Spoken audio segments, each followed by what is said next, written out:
দর্শক মণ্ডলী, আমন্ত্রণ জানাচ্ছি এটিএন বাংলার নিয়মিত স্বাস্থ্য বিষয়ক জনপ্রিয় সরাসরি অনুষ্ঠান হেলথ ফর পিপলে। অনুষ্ঠানের পুরো সময়টি ধরে আছি আমি ডাক্তার শাহিদ ইমরান। দর্শক, আপনারা জানেন এই অনুষ্ঠানের মাধ্যমে আমরা জনসচেতনামূলক বিশেষ কিছু বিষয় নিয়ে আলোচনা করি এবং আমাদের সাথে থাকেন দেশবরেণ্য চিকিৎসক।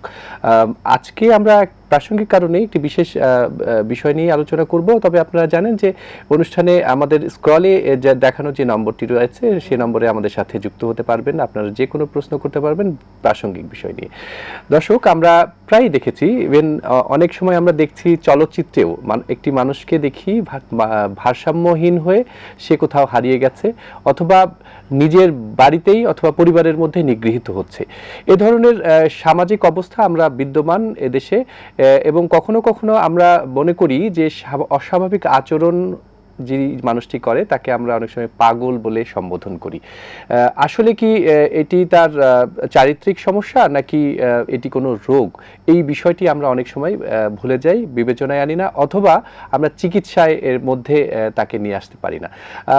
এই ঘটনাগুলো আসলে আমাদেরকে সামাজিকভাবে দায়ী করে, এবং আমরা মনে করছি আজকের আলোচনায় এই বিষয়টি প্রাসঙ্গিক হয়ে উঠুক, এবং সে কারণে আজকের প্রসঙ্গ আমরা রেখেছি সিজোফ্রেনিয়া রোগ এবং তার জনসচেতনতা অথবা চিকিৎসা, এই বিষয়গুলো নিয়ে আমরা কথা বলবো। সুতরাং সিজোফ্রেনিয়া রোগটি কি, এই বিষয়ে আলোচনা করবার জন্য আমরা এই বিষয়ে এবং একজন মনোরোগ বিশেষজ্ঞকে আমাদের স্টুডিওতে আমন্ত্রণ জানিয়েছি। আপনারা সবাই যাকে চেনেন, অত্যন্ত জনপ্রিয়, অত্যন্ত সামাজিক একজন মানুষ, আমাদের চিকিৎসকদের নেতৃত্ব দেন এবং বিভিন্নভাবে দেশের বিভিন্ন সামাজিক কাজে যুক্ত রয়েছেন। ইউএস বাংলা মেডিকেল কলেজের অধ্যক্ষ অধ্যাপক doctor brigadier general Mohammad Azizul Islam অনেক দায়িত্ব পালন করেছেন, আমাদের শিক্ষক স্যার আজকে আমাদের স্টুডিওতে আছেন। স্যার, আসসালামু আলাইকুম, আপনি কেমন আছেন স্যার? ধন্যবাদ, ভালো আছি। আপনাকে ধন্যবাদ এবং এটিএন বাংলাকে ধন্যবাদ যে মানসিক স্বাস্থ্যের সচেতনতার জন্য যে প্রোগ্রামটা করছেন। এটা খুবই ইম্পর্ট্যান্ট একটা প্রোগ্রাম, জনসচেতনতা খুব প্রয়োজন। এটার উপরে আপনারা যে কাজ করছেন এবং আমাকে আমন্ত্রণ করছেন, সেজন্য আপনাদেরকে ধন্যবাদ। ধন্যবাদ স্যার। দর্শক, শুরুতেই বলেছিলাম সিজোফ্রেনিয়া এই রোগটি নিয়ে আমরা আজকে আলোচনা করব।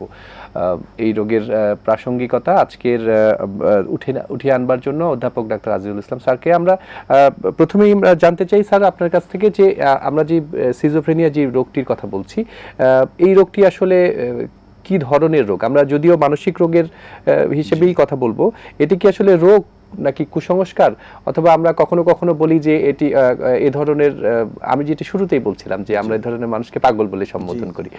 আসলে সিজোফ্রেনিয়া কি ধরনের রোগ? ধন্যবাদ। অনেকগুলি কথা একসাথে এসেছে এবং এতে সুবিধা হয়েছে কথা বলার জন্য। একটা হলো যে আমরা প্রথমত মানসিক রোগীকে পাগল যেটা বলি, আমরা বলি মানসিক রোগীকে পাগল বলা সামাজিক অপরাধ, আমরা কাউকে পাগল বলবো না। এটা আমাদের একটা স্লোগানও, মানসিক রোগীকে পাগল বলা সামাজিক অপরাধ। বাট কথায় কথায় হয়তো অনেকে বলি, আমরা চলে আসে এরকমভাবে। আরেকটা জিনিস যেটা বলছিলেন যে এটা কি একটা রোগ নাকি এটা কুসংস্কার। জি, আসলে এটা রোগ, কিন্তু এই কুসংস্কারের মধ্যেই কিন্তু আমরা ঘুরপাক খাচ্ছি। এবং আমাদের যুদ্ধটা কিন্তু এই কুসংস্কার ভাঙার জন্য, এই অচলায়তন ভেঙে মানুষকে সচেতনতার জায়গাটা তৈরি করার জন্য আমাদের আয়োজন এবং কথা বলা। জি, আমরা যে সিজোফ্রেনিয়া নিয়ে কথা বলছি, একটু জটিল মানসিক রোগ, আমি একটু জটিল শব্দটা ব্যবহার করছি, মানসিক রোগ। এবং মানসিক রোগের দুইটা গ্রুপ আছে, একটা সাইকোটিক ইলনেস, একটা নিউরোটিক ইলনেস। সাইকোটিক ইলনেসটা একটু কঠিন, একটু জটিল, আর নিউরোটিকটা একটু সহজ। সাইকোটিক ইলনেসের যে বৈশিষ্ট্যটা, সবচেয়ে ইম্পর্টেন্ট বৈশিষ্ট্য হলো যে সে বুঝে না যে তার একটা রোগ আছে।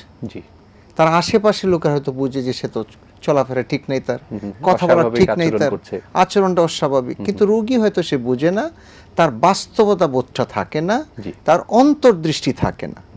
এবং এই রোগটাতে আমরা বলি স্প্লিট মাইন্ড, স্কিজোফ্রেনিয়া মানে স্প্লিট মাইন্ড। আসলে মনটা এরকম ভেঙে যায়, মানে হলো তার চিন্তা চেতনা, আচার আচরণ, আবেগ অনুভূতি সবগুলি কিন্তু ভেঙে যায়।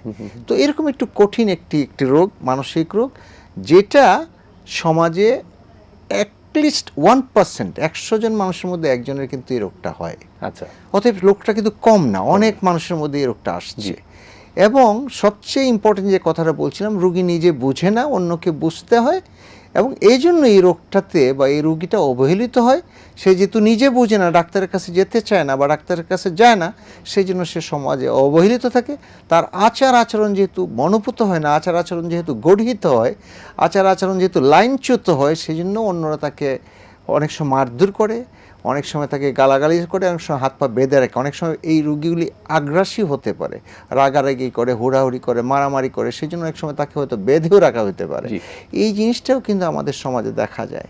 আবার যখন সে বলে যে কানে কোনো গায়েবী আওয়াজ শুনে, তো আমরা বলি যে পরীতে কথা বলতেছে বা জিনে কথা বলতেছে, এরকম করে বলে, যেটা কুসংস্কারের কথা আপনি বলছিলেন সেটা হয়। আবার তার একটা ভ্রান্ত বিশ্বাস অনেক সময় তার মধ্যে কাজ করে। সে মনে করে যে সিআইএর এজেন্ট তাকে ফলো করতেছে, তো এফবিআই ফলো করতেছে, বা সিডি কে আমাদের বাংলাদেশের ডিবি পুলিশ তারে ফলো করতেছে, আসলে কেউ করছে না। অনেক সময় এমন বলছে আজকে যে ব্রেইনে চিপ, কম্পিউটার চিপের মতো চিপ ঢুকিয়ে দিয়েছে, ওইটাতে তারা কন্ট্রোল করতেছে, বাইরে থেকে দিয়ে কন্ট্রোল করতেছে। এইগুলিও কিন্তু আজকাল অহরহ বলছে।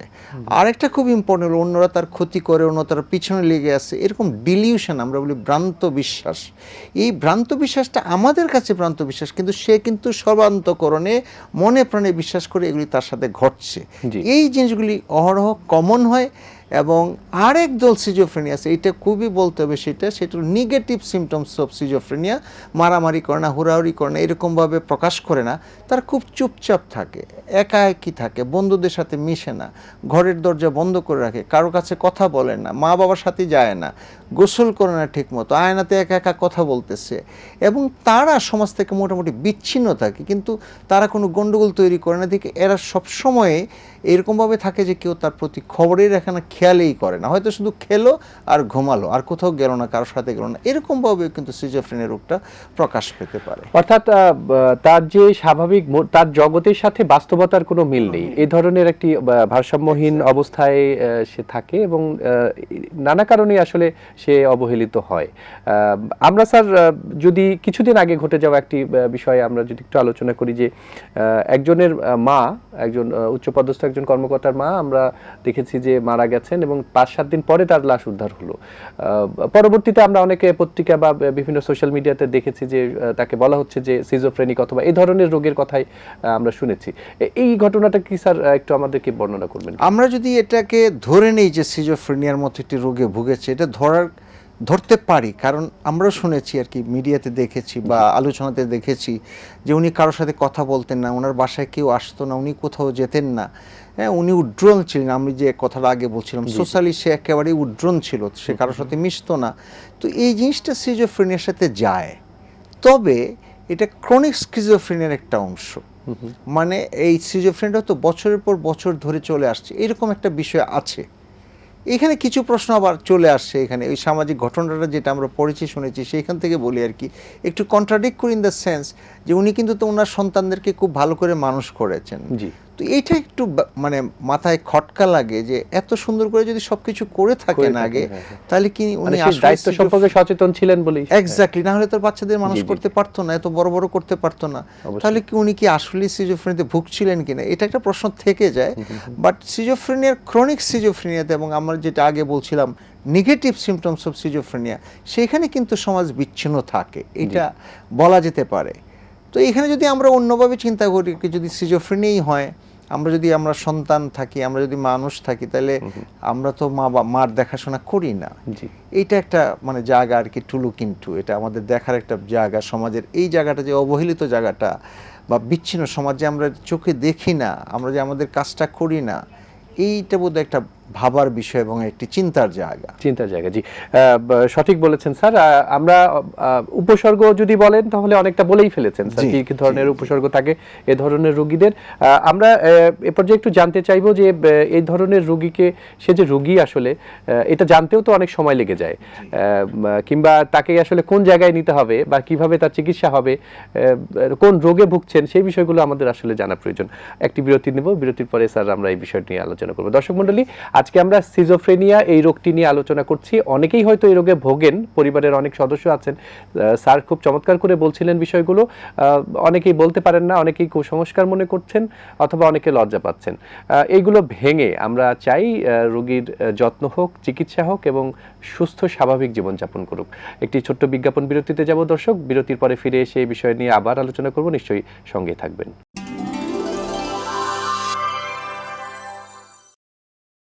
দর্শক, বিজ্ঞাপন বিরতির পরে আবারও ফিরে এলাম হেলথ ফর পিপল এই অনুষ্ঠানটি পরিবেশিত হচ্ছে খাজা ইউনুস আলী মেডিকেল কলেজ এবং হাসপাতালের সহযোগিতায়। আমি আছি ডাক্তার শাহেদ ইমরান। আজকে আমরা আলোচনা করছিলাম সিজোফ্রেনিয়া এই রোগটি নিয়ে। এটি একটি মানসিক রোগ। এই রোগের বিভিন্ন বিষয় নিয়ে আমরা আলোচনা করব, এই রোগের চিকিৎসা নিয়ে আলোচনা করছি এবং বিভিন্ন সামাজিক দায়বদ্ধতা, এগুলো আমাদের আলোচনা থাকবে। আমাদের সাথে অধ্যাপক ব্রিগেডিয়ার স্যার আছেন। স্যার আমাদের সাথে আমরা আজিজ স্যার, আপনি যে বিষয় নিয়ে আমরা স্যার শুরুতে কথা বলছিলাম, যে সামাজিক দায়বদ্ধতার বিষয়টি কথা বলছিলাম, আমরা একটু জানতে চাই যে এই রোগের ক্ষেত্রে মানুষকে যে ডায়াগনোসিস হওয়াটা, এটা আমরা তো বুঝে উঠতে পারি না আসলে। সাধারণ মানুষ অনেক সময় রোগী বুঝে উঠতে পারে না। কোন পর্যায়ে আসলে কোন ডাক্তারের কাছে নিয়ে যাবেন? জি ধন্যবাদ। এটা আরেকটি সামাজিক সচেতনতামূলক বিষয়।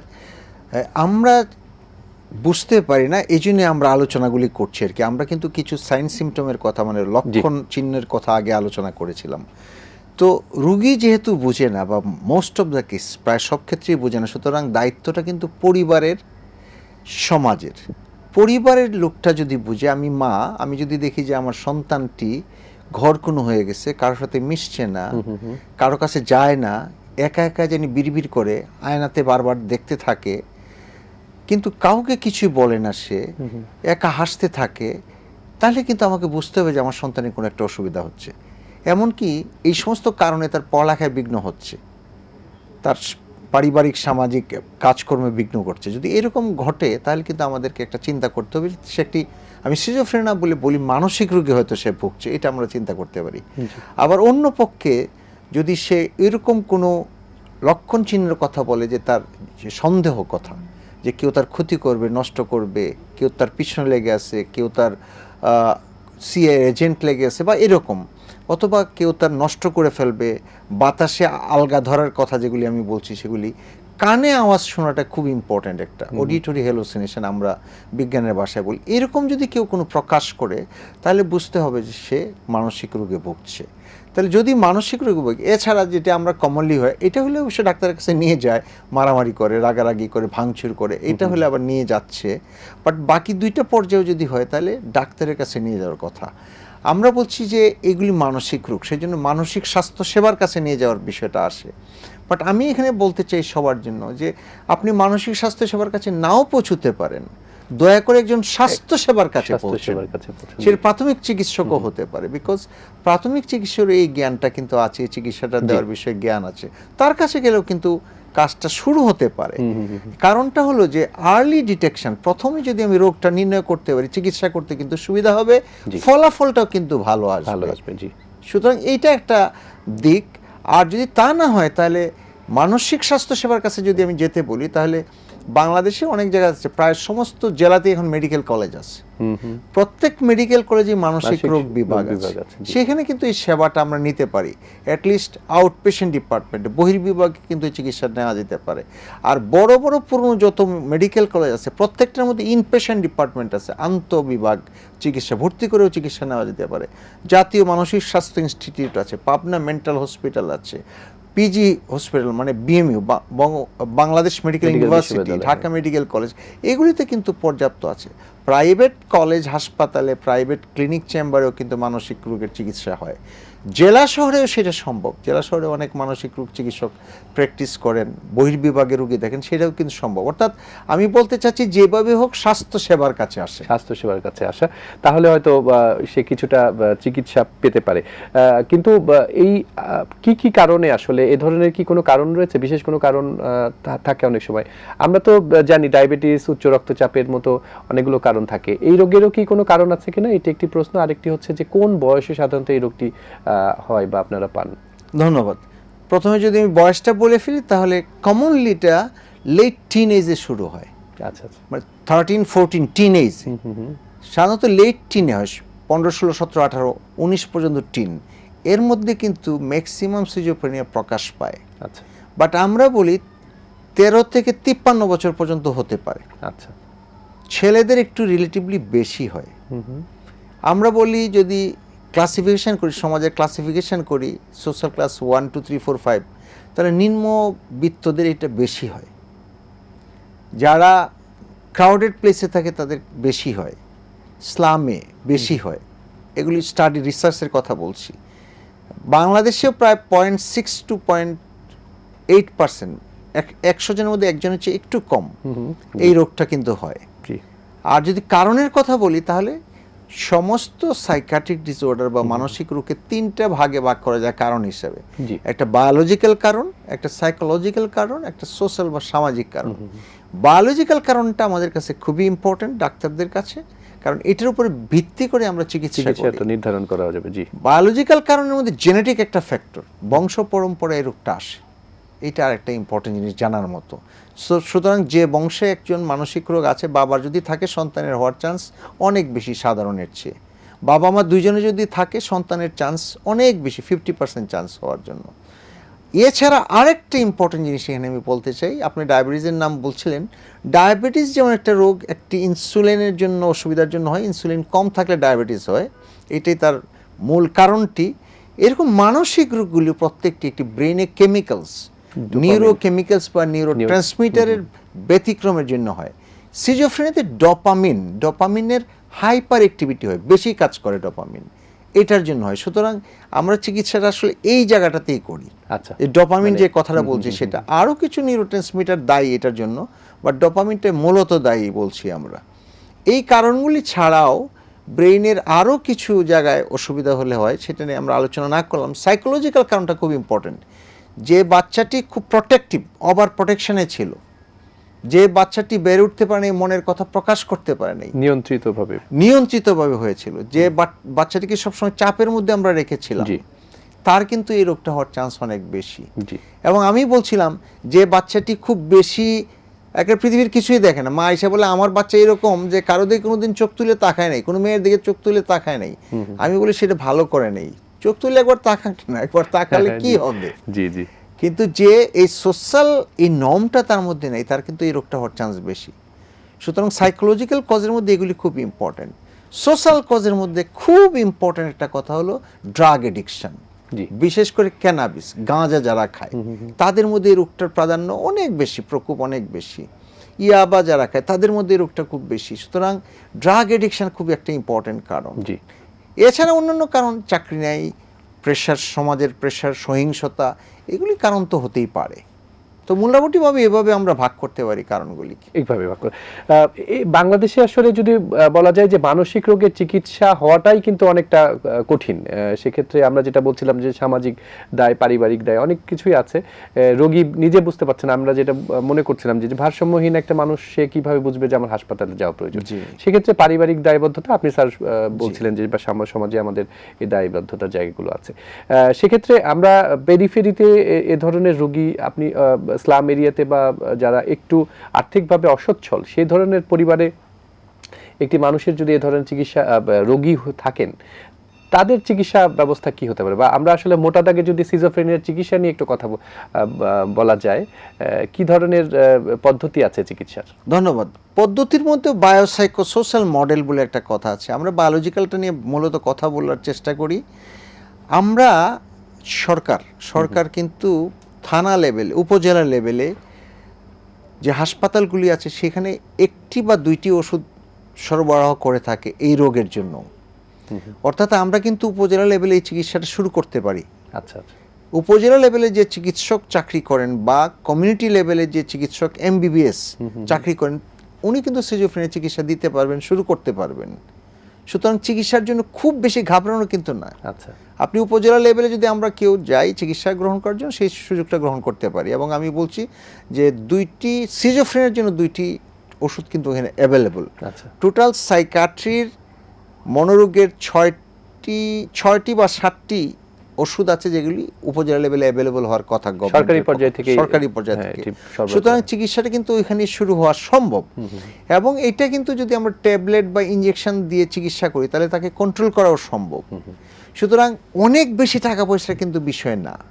আরেকটি কথা ইম্পর্টেন্ট বলি, সেটা হলো যে সিজোফ্রেনিয়া রোগীর রোগ নির্ণয় এবং চিকিৎসার জন্য অনেক পরীক্ষা নিরীক্ষা করার দরকার নেই। আচ্ছা, সুতরাং যে প্রশ্নটা আসে আর কি, যে তৃণমূল লেভেলে চিকিৎসা করতে পারবে কিনা, অবশ্যই পারবে, এবং অনেক বেশি যেহেতু টাকার ইনভলভ নাই, ও সুতরাং চিকিৎসা গ্রহণ করা তার জন্য অনেক সুবিধা হবে। কিছু দুই একটি যারা একেবারে উগ্র বা মারমুখী, তারা ছাড়া বাকিদেরকে কিন্তু ঘরেই চিকিৎসা সম্ভব, ঘরে রেখে চিকিৎসা করা সম্ভব। সুতরাং টাকা পয়সার বিষয়টা, অর্থনৈতিক বিষয়টা এত ভাবার নেই। শুধু একটা জিনিস করতে হবে, যেহেতু রোগীটা বুঝে না, তার ওষুধটা খাইয়ে দিতে হবে। আচ্ছা, এই জিনিসটাকে এনশিওর করতে পারলে সিজোফ্রেনিয়া বা এরকম কঠিন রোগের কিন্তু সহজেই চিকিৎসা করা সম্ভব হবে। হ্যাঁ জি বল। একটি প্রশ্ন যদি সম্পর্ক প্রশ্ন এর সাথে করেই ফেলি, সেটি হচ্ছে যে এই ধরনের রোগীরা তারা কি স্বাভাবিকভাবে যে স্বাভাবিক মানুষ যেভাবে জীবনযাপন করে, বিশেষ করে এদের মেয়ে বা ছেলে উভয়ের ক্ষেত্রে পরবর্তীতে বিয়ে হওয়া, সন্তান জন্ম হওয়া, এবং তারা আসলে কিভাবে তাদের স্বাভাবিক জীবনযাপন পালন করবে, এই বিষয়টিকে একটু আসলে আমাদের দর্শকদের পক্ষ থেকে ধন্যবাদ। এটা আরেকটা খুব ইম্পর্টেন্ট কথা। সবচেয়ে সুখের বিষয় হলো যে এই ডায়াবেটিস বা উচ্চ রক্তচাপ, আমি কাউকে ছোট করার জন্য বলছি না, বা কিডনির রোগ কিন্তু জীবনে ভালো হবে না, কিন্তু সিজোফ্রেনিয়ার মতো যে কঠিন বললাম, জটিল বললাম, সে রোগটা 25%, 25 ভাগ, 100 জনের মধ্যে 25 ভাগ টোটাল ভালো হয়ে যাবে, একবার চিকিৎসা করলেই ভালো। আচ্ছা, আর 25 ভাগ চিকিৎসা সুবিধা নিয়ে সে চলতে থাকবে, বছর পর বছর, হয়তো আবার কোনো চাপ পড়লে এই রোগটা আবার ফিরে আসতে পারে। আর 25 ভাগ ওষুধ খেয়ে চাকরি বাকরি করে যেতে পারে, আর 25 ভাগ ওষুধ খেয়ে চাকরি বাকরি করতে পারে না, বাট স্বাভাবিক জীবনযাপন করতে পারে। সুতরাং দেখা গেল যে 75 ভাগ মানুষ যারা সিজোফ্রেনিয়াতে ভুগে তারা কিন্তু চাকরি বাকরিও করতে পারবে। সুতরাং এটা কিন্তু একটা খুশির খবর।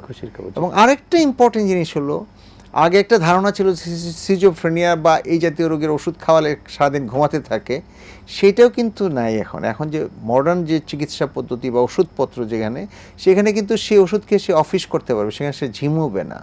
সেই ওষুধ খেয়ে সে গাড়িও চালাতে পারবে, সেখানে ঝিমুবে না। অতএব এখন কিন্তু এই সুযোগ সুবিধাটা চলে আসছে। সুতরাং আমি বলবো চিকিৎসার ক্ষেত্রে এটা প্রভূত উন্নতি হয়েছে, এবং চিকিৎসা করলে রোগীটা ভালো হতে পারে এবং রোগীরা স্বাভাবিক জীবনযাপন করতে পারে। তবে যে প্রশ্ন আপনি বলেছিলেন, যে আমি বলেছি সমাজে 1% মানুষের, 100 জনের মধ্যে একজনের এই রোগটা হয়। বাবা বা মার যদি এই সিজোফ্রেনিয়া থাকে, তাহলে তার বাচ্চার 8 থেকে 10 ভাগ বাচ্চা, 8 থেকে 12 ভাগ। সুতরাং 100 জনের মধ্যে 8 জন থেকে 12 জনের মধ্যে এই রোগটা হতে পারে, বেশি, রেটটা বেশি। বাবা মার দুজনে যদি রোগটা হয়, তাহলে 2টি সন্তান হলে 1টি সন্তানের সিজোফ্রেনিয়া হবেই, মানে 50% চান্স হওয়ার। সুতরাং এটা একটু রেটটা এই ক্ষেত্রে পরিবারের রেটের ক্ষেত্রে বেশি। তবে সবার, আমরা তো বলেছি যে একজন বাবা বা একজন মার সিজোফ্রেনিয়া থাকলে 8 জনের হতে পারে, বাকি 92 জনের কিন্তু হচ্ছে না।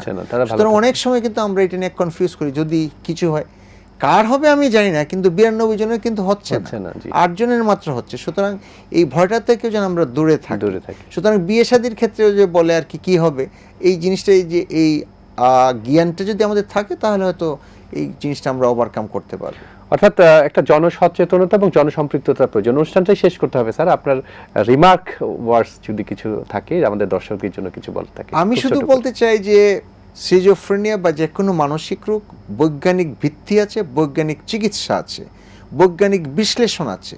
সুতরাং অন্য 10টা রোগের মধ্যে আমরা এই রোগটার চিকিৎসা করতে পারি, এবং সেই চিকিৎসা করে 25% সিজোফ্রেনিয়াকে ভালো করে দিতে পারি, বাকিরাও একটি সুস্থ স্বাভাবিক জীবনযাপন করতে পারে। আমার শুধু একটা অনুরোধ, আমরা যেন চিকিৎসাটা গ্রহণ করি, স্বাস্থ্য সেবার কাছে যেন পৌঁছি, আমরা যেন কুসংস্কারে আবদ্ধ হয়ে ঝাড়ফুঁকের কাছে গিয়ে তার চুল কেটে, মাথা কেটে, তার চোখে মুখে মরিচ দিয়ে যেন তাকে মানবেতর জীবনে ঠেলে না দেই, এই রিকোয়েস্ট আমি সবার কাছে করব। অসংখ্য ধন্যবাদ স্যার, খুব চমৎকার এবং খুব তথ্যবহুল কিছু বিষয় আপনি বলেছেন। আপনাকে আজকে আমাদের অনুষ্ঠানে আসার জন্য ধন্যবাদ। ধন্যবাদ আপনাকেও এবং এটিএন বাংলাকে। দর্শক মণ্ডলী, আমরা আজকে কথা বলছিলাম সিজোফ্রেনিয়া এই রোগটি নিয়ে। এটি অনেকেই কুসংস্কার মনে করেন চরিত্রের দুর্বলতা মনে হয়, কিন্তু আসলে এটি একটি রোগ এবং এই রোগটি চিকিৎসায় ভালো হয়ে যায়। সুতরাং আমরা যদি সুচিকিৎসা নিই, এবং স্যার যেটি বলছিলেন যে চিকিৎসা নেওয়াটা খুব জরুরি এবং তাকে পারিবারিকভাবে যত্ন করা এবং ভালোবেসে তাকে পরিবারের সাথেই রাখা, সুন্দর সুস্থ জীবনযাপন করা সবার অধিকার রয়েছে। সুতরাং আমরা সবাইকে সুস্থ রাখতে চাই, দেখতে চাই। আজকে আমাদের অনুষ্ঠান এখানে শেষ করছি। আগামী পর্ব দেখবার আমন্ত্রণ জানিয়ে এখানে শেষ করছি। ভালো থাকবেন, সুস্থ থাকবেন। আল্লাহ হাফেজ।